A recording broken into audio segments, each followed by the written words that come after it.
It's story time. நல்ல இசையை கற்றுக்கணும்னு நினச்ச ஒரு இளைஞனுக்கு அதை கற்றுக்க முடிஞ்சுதான்னு இந்த கதையில் பார்க்கலாம். இது வரைக்கும் நம்ம சேனலுக்கு சப்ஸ்கிரைப் பண்ணலைன்னா உடனே சப்ஸ்கிரைப் பண்ணி பக்கத்தில் இருக்கிற பெல் பட்டனை கிளிக் பண்ணுங்க. ஸ்டோரி டைம் தமிழ் சேனலுக்காக உங்களுடன் ரவிசங்கர் பாலச்சந்திரன். கதையை கேட்கலாம் வாங்க. வீரவள நாட்டோட ஒரு பகுதியில் ஒரு இசைக்கலைஞர் இருந்தார். அவரு பேரு ரகுபதி தாசர். இசையில் அவருக்கு இருந்த திறமையினால அந்த நாட்டிலேயே அவர் ரொம்ப பிரபலமாயிருந்தார். ஸ்வரங்களை கையாளுறதுல அவருக்கு இருந்த தனி திறமையை பார்த்துட்டு அந்த நாட்டில் இருந்த இசைக்கலைஞர்கள் எல்லாருமா சேர்ந்து அவருக்கு ஸ்வர சாம்ராட்னு ஒரு பட்டமும் கொடுத்திருந்தாங்க. ரகுபதி தாசர்கிட்ட சீடனா சேர்ந்து இசையை கற்றுக்கிறதுக்கு அந்த நாட்டில் இருந்த இளைஞர்களுக்குள்ள பெரிய போட்டியே இருந்துச்சு. ஆனால் ரகுபதி தாசர்கிட்ட ஒரு பழக்கம் இருந்துச்சு. ஒவ்வொரு வருஷமும் அவர் ஒரே ஒரு மாணவனை மட்டும் தேர்ந்தெடுத்து தன்னோட சீடனா சேர்த்துக்குவாரு. நவராத்திரியோட முடிவில் வர்ற விஜயதசமி அன்னைக்கு இசை கற்றுக்கிறதுக்கு விருப்பம் இருக்கிற மாணவர்களை தேர்வு செஞ்சு அவங்களுக்குள்ள போட்டி வச்சு ஒரே ஒருத்தரை மட்டும் தேர்ந்தெடுப்பாரு. இதனால விஜயதசமி அன்னைக்கு தேர்வாகாத மாணவர்கள் அடுத்த வாய்ப்புக்காக ஒரு வருஷம் காத்துக்கிட்டு இருக்கிற மாதிரி ஆயிடுச்சு. அந்த வருஷத்தோட விஜயதசமி அன்னைக்கு 12 மாணவர்கள் ரகுபதி தாசர்கிட்ட இசை கற்றுக்கிறதுக்கு ஆர்வத்தோட வந்திருந்தாங்க. அவங்களுக்குள்ள போட்டி வச்சு அதுலேருந்து கோவிந்தராஜன் ஒருத்தரையும் குலசேகரன் ஒருத்தரையும் ரகுபதி தாசர் தேர்ந்தெடுத்து வச்சிருந்தாரு. இவங்க 2 பேருக்கு நடுவில் ஒரு இறுதி போட்டி வச்சு அதில் ஜெயிக்கிறவங்கள தன்னோட மாணவனா சேர்த்துக்கிறதுக்கு அவர் முடிவு செஞ்சிருந்தாரு. இவங்க 2 பேருக்குமே நல்லா பாட வந்தாலும் குலசேகரனுக்கு கோவிந்தராஜன் தன்னை விட நல்லா பாடுற மாதிரி ஒரு நம்பிக்கை இருந்துச்சு. இதனாலேயே இறுதி போட்டியில் கோவிந்தராஜனை ஜெயிக்கிறது கஷ்டம் அப்படிங்கிற எண்ணம் குலசேகரனுக்கு இருந்துச்சு. இந்த தடவை இந்த வாய்ப்பை தவற விட்டா அடுத்த விஜயதசமிக்கு இன்னும் ஒரு வருஷம் காத்துக்கிட்டு இருக்கணும் அப்படிங்கிற எண்ணமும் குலசேகரனுக்கு மனசுல இருந்துச்சு. இறுதி போட்டி நடக்கிறதுக்கு இன்னும் 3 நாள் தான் இருந்துச்சு. குலசேகரன் ஒரு முடிவோட ரகுபதி தாசரோட மனைவியை சந்திச்சு அவங்க காலில் விழுந்து இவர்கிட்ட இசையை கற்றுக்கிறதுக்கு தான் இத்தனை வருஷமா நான் காத்துக்கிட்டு இருந்தேன். வராத வந்த வாய்ப்பு இப்போ எனக்கு வந்திருக்கு. எப்படியாவது இதில் நான் ஜெயிச்சு ரகுபதி தாசரோட மாணவன் ஆகிறதுக்கு நீங்க தான் எனக்கு உதவி செய்யணும் அப்படின்னு கேட்டுக்கிட்டான். ரகுபதி தாசரோட மனைவிக்கு முதல்ல என்ன சொல்றதுன்னே தெரியல. ஆனாலும் அவங்க குலசேகரன் கிட்ட என்னோட கணவர் திறமைய மட்டும்தான் பாப்பாரு, ஆனா திறமையா பாடுறதுக்கு குரல் ரொம்ப முக்கியம். இந்த ஊர்ல பில்லி சூனியம் வைக்கிற வக்கரமூலின்னு ஒருத்தர் இருக்காரு. அவர்கிட்ட குரலை வளப்படுத்துற லேகியம் இருக்கிறதா நான் கேள்விப்பட்டிருக்கேன். நீ வேணா அதை முயற்சி செஞ்சு பாரு அப்படின்னு சொன்னாங்க. குலசேகரனும் புதிய நம்பிக்கையோட வக்கரமூலியை தேடிக்கிட்டு அவர் இருந்த இடத்துக்கு போனான். வக்கரமூலியும் அந்த லேகியத்தை அவனுக்கு கொடுத்து அதை உபயோகப்படுத்துகிற முறையையும் சொல்லி கொடுத்தாரு. லேகியத்தோட கூட அவர் அவனுக்கு ஒரு கருப்பு கயிறையும் கொடுத்தாரு. இது என்ன கயிறு அப்படின்னு குலசேகரன் கேட்டப்போ, இது பிசாசுகள் கிட்டேந்து உன்னை பாதுகாக்கிற கயிறு. நான் என்கிட்ட வியாபாரம் செய்கிற எல்லாருக்கும் இந்த கயிறை இலவசமாக கொடுப்பேன், இதை நீயும் வச்சுக்கோ அப்படின்னு சொல்லி கொடுத்தாரு. ஒரு நாளைக்கு ஒரு தடவை சிறிய அளவில் மட்டும்தான் இந்த லேகியத்தை பயன்படுத்தணும். அளவு அதிகமாச்சுன்னா அது குரலை பாதிச்சிடும் அப்படின்னு அவர் சொன்னாரு. குலசேகரன் லேகியம் கிடைச்ச சந்தோஷத்துல இருந்தானே தவிர வக்கரமூலி சொன்ன எதுவும் அவன் காதிலேயே விழல. இறுதி போட்டி நடக்கிற அன்னைக்கு 2 பங்கு அளவுக்கு லேகியத்தை தின்னுட்டு இறுதி போட்டியில பாடுறதுக்கு குலசேகரன் உக்காந்தான். ஆனா கொஞ்ச நேரத்திலேயே அவனோட குரல் கரகரத்து போய் இறுதி போட்டியில அவன் தோல்வி அடைஞ்சிட்டான். அவனோட குரலை வச்சு அவன் வக்கரமூலி கிட்ட லேகியம் வாங்கி தின்னிருக்கான் அப்படின்னு ரகுபதி தாசருக்கு தெரிஞ்சிடுச்சு. உன்னோட திறமைய நம்பி போட்டியில கலந்துக்காம லேகியத்தை நம்பி போட்டியில கலந்துக்கிட்டியா, இனிமே என் முகத்திலேயே முழிக்காத போ அப்படின்னு சொல்லி குலசேகரனை விரட்டி விட்டாரு. அந்த வருஷம் அவரு கோவிந்தராஜனை தன்னோட மாணவனா சேர்த்துக்கிட்டாரு. ரொம்ப நொந்து போன குலசேகரன் தன்னோட வீட்டுக்கு வந்து இழந்த தன்னோட குரலை மீட்கிறதுக்காக தொடர்ந்து பயிற்சியில் ஈடுபட்டுக்கிட்டு இருந்தான். ஆனால் கரகரப்பான குரல்ல அவன் தொடர்ந்து பயிற்சி செஞ்சதுனால அக்கம் பக்கத்தில் இருந்தவங்களுக்கு அது ஒரு பெரிய தொந்தரவா அமைஞ்சிச்சு. அவங்க எல்லாருமா சேர்ந்து குலசேகரனை அந்த இடத்த விட்டு விரட்டி விட்டாங்க. எங்க போறதுன்னு தெரியாம குலசேகரன் பக்கத்துல இருந்த காட்டுக்கு வந்து சேர்ந்தான். பயிற்சியை நிறுத்தினா தன்னால தன்னோட குரலை மீட்டெடுக்க முடியாது அப்படின்னு அவனுக்கு தோணினதுனால ஒரு மரத்தடியில உக்காந்து தன்னோட கரகரப்பான குரல்ல அவன் பாட ஆரம்பிச்சான். அந்த மரத்துல இருந்த 2 குட்டி பிசாசு அவனோட பாட்டை கேட்டுக்கிட்டு இருந்துச்சு.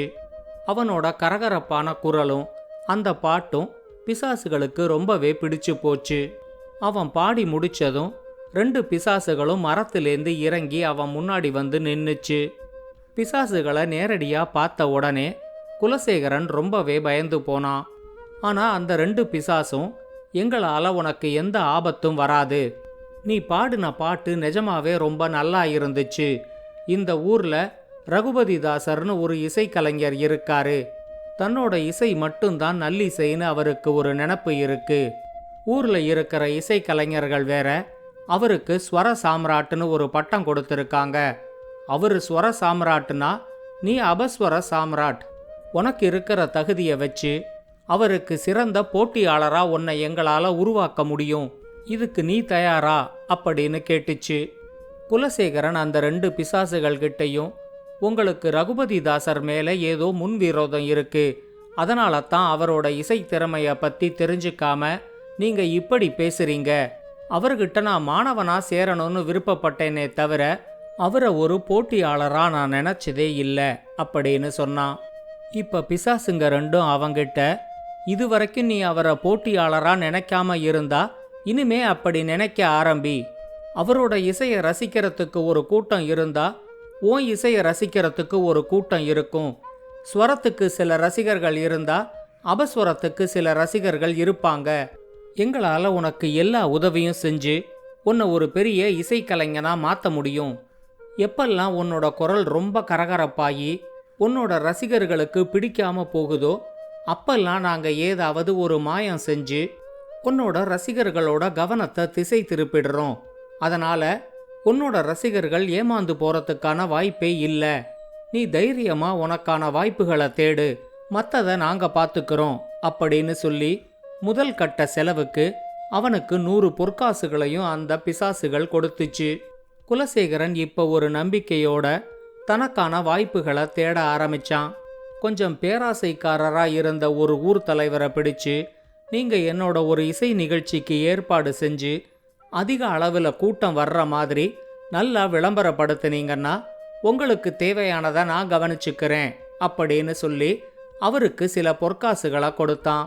குலசேகரனோட முதல் இசை நிகழ்ச்சிக்கு அவர் ஏற்பாடு செஞ்சாரு. அந்த இசை நிகழ்ச்சிக்கு பிசாசுகள் அவனுக்கு முழு ஒத்துழைப்பை கொடுத்துச்சு. எங்கெல்லாம் குலசேகரன் நல்லா பாடுறானோ அந்த இடத்துல வானத்திலேந்து திடீர்னு பூக்கள் கொட்டுற மாதிரி பிசாசுகள் ஏற்பாடு செஞ்சிச்சு. அவனோட குரல் கரகரப்பாகும் போதெல்லாம் வண்ண வண்ணமா புகைகள் அரங்கத்துல அங்கங்க எழுந்துச்சு. குலசேகரனுக்காக கூடின கூட்டம் அவனோட இசையையும் கேட்டுக்கிட்டே இந்த அதிசயங்களையும் பார்த்துச்சு. தொடர்ந்து குலசேகரனுக்கு 2-3 இசை நிகழ்ச்சிகள் கிடைச்சிது. பிசாசுகள் சொன்ன மாதிரியே ரகுபதிதாசரோட இசைக்கு ஒரு கூட்டம் இருந்துச்சுன்னா குலசேகரனோட இசையை கேட்கறதுக்கும் ஒரு கூட்டம் இருந்துச்சு. குலசேகரனோட புகழ் கொஞ்சம் கொஞ்சமா பரவ ஆரம்பிச்சுது.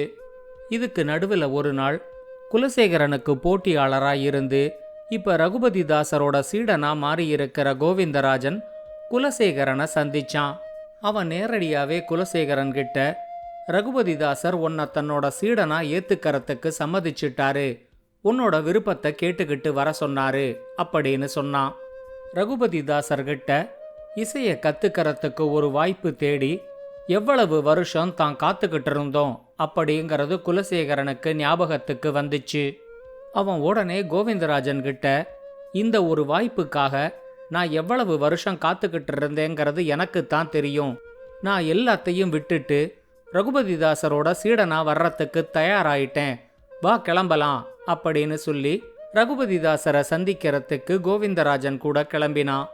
ரகுபதிதாசரோட ஊருக்கு போற வழியில அவன் கோவிந்தராஜன் கிட்ட வருஷத்துக்கு ஒரு தடவை விஜயதசமி அன்னைக்கு அதுவும் ஒரே ஒரு சீடரை மட்டும்தான் தேர்ந்தெடுப்பாரு அப்படின்னு இருந்த ரகுபதிதாசர் அந்த நிபந்தனைகளை எல்லாம் விட்டு இப்ப என்னையும் தன்னோட சீடனா தேர்ந்தெடுத்ததுக்கு என்ன காரணம் அப்படின்னு கோவிந்தராஜன் கிட்ட கேட்டான். கோவிந்தராஜன் இப்ப அவங்கிட்ட, உனக்கே தெரியும், நாம 2 பேரும் தான் இறுதி போட்டி வரைக்கும் வந்தோம். எனக்கு எந்த அளவுக்கு திறமை இருக்கோ அதே அளவுக்கு திறமை உங்கிட்டையும் இருக்குங்கிறது ரகுபதிதாசருக்கு தெரியும். ஆனா ஒரு லேகியத்தினால உன்னோட குரல் வளம் கரகரப்பா மாறினதுக்கு அப்புறம் உன்னோட நிகழ்ச்சிகளுக்கு கூடுற கூட்டத்தை வச்சு பார்க்கும்போது மக்களோட ரசனை மாறிக்கிட்டு வர்றது நல்லாவே தெரியுது. இதை இப்படியே விட்டா நல்ல இசைக்கான மதிப்பு நாளுக்கு நாள் குறைஞ்சுக்கிட்டே வரும். தன்னோட நிபந்தனைகளுக்காக மக்களோட ரசனைய மாத்துறதுக்கு ரகுபதிதாசருக்கு விருப்பமில்ல. அதனால குரல் வளத்துக்காக லேகியத்தை தின்ன உன்னை அவரு மன்னிச்சிட்டாரு. இந்த லேகியத்தோட பாதிப்புலேருந்து உன்னை காப்பாத்தி உன்னோட பழைய குரலை மீட்டெடுக்கிறதுக்கு அவரு ஒரு மாற்று மருந்தும் தயாரா வச்சிருக்காரு. அவரு உன்னை சீடனா ஏத்துக்கிறதுக்கு தயாராயிட்டா நீ எல்லாத்தையும் விட்டுட்டு அவரோட வந்துடுவேங்கிறது அவருக்கு தெரியும். அதனால தான் மருந்து தயாரானதும் என்ன அனுப்பி உன்னை கூட்டிக்கிட்டு வர சொன்னாரு அப்படின்னு சொன்னான். குலசேகரன் ஏதோ யோசனையில இருந்தான். தன்னோட குரல் வளத்துக்காக தன்னோட நல் இசைக்காக தனக்கு புகழ் வந்தாத்தான் அது உண்மையான புகழ். பிசாசுகளோட உதவியோட வர்ற புகழ் நீண்ட நாளைக்கு நிலைக்காது அப்படின்னு அவனுக்கு புரிஞ்சிருந்துச்சு. அதனால தான் ரகுபதிதாசரோட முடிவை கேட்ட உடனே அவரோட சீடனா சேர்றதுக்கும் அவன் தயாராயிட்டான். குலசேகரன் ஏதோ யோசிச்சுக்கிட்டு மௌனமா வர்றத பார்த்த கோவிந்தராஜன், என்ன ஒண்ணுமே பேச மாட்டேங்கிற, அது என்ன உன் கையில கருப்பா ஒரு கயிறு கட்டி இருக்க அப்படின்னு கேட்டான். குலசேகரன் முழு விவரமும் கோவிந்தராஜனுக்கு சொல்லாம, அதுவா, பிசாசுகள் என்ன தொல்லை பண்ணாம இருக்கிறதுக்காக இந்த கருப்பு கயிறு கட்டி இருக்கேன், இது பிசாசுகள் கிட்டேந்து என்ன பாதுகாக்கும் அப்படின்னு மட்டும் சொன்னான்.